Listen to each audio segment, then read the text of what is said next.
There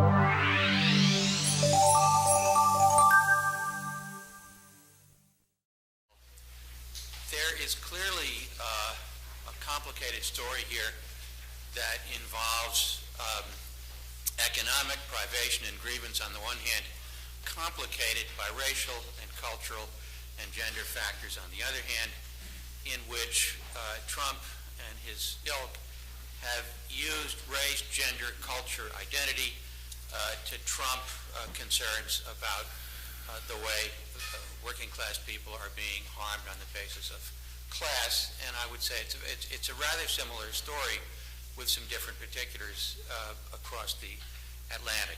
An awful lot of this has to do with the social contract that was created in 1944 and its unilateral abrogation in the 70s and the 80s. There was no neo-fascism in the post-war boom. There was no radical economic liberalism in the post-war boom because the people who came together in 1944 to create a social contract understood that markets run riot led to great distress on the part of ordinary people, ultranationalism, war, fascism, and so forth. And they were very lucky because in 1944, the corporate right had been disgraced by the Great Depression, the fascist right had been disgraced by fascism itself and the war, the libertarian right had no credibility, and so for 30 years you had an unprecedented social contract in which capitalism was housebroken. But capitalism did not give way to socialism or even social democracy, except maybe in Scandinavia. It gave way to a managed form of capitalism and a grand bargain which turned out to be more fragile than those of us who grew up with it thought. And so when times turned hard, it was not all that difficult for economic elites to repeal the bargain. And when you have ordinary people having their livelihoods taken away for 3 or 4 or even 5 decades, you're living on borrowed time, and at some point when the circumstances are right, things explode.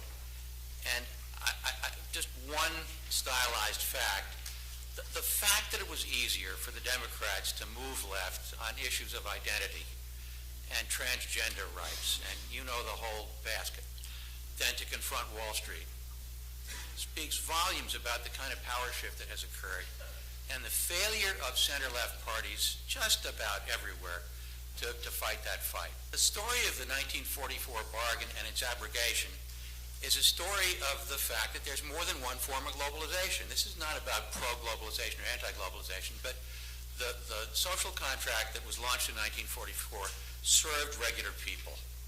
And the version of globalization that we have today doesn't. And so you have a stew of cultural resentment and economic resentment finding a home on the far right because the center left hasn't figured out how to go back and housebreak capitalism one more time so that regular people do okay. And in this climate, all sorts of other issues, race, gender, culture, make America great again, fill that vacuum.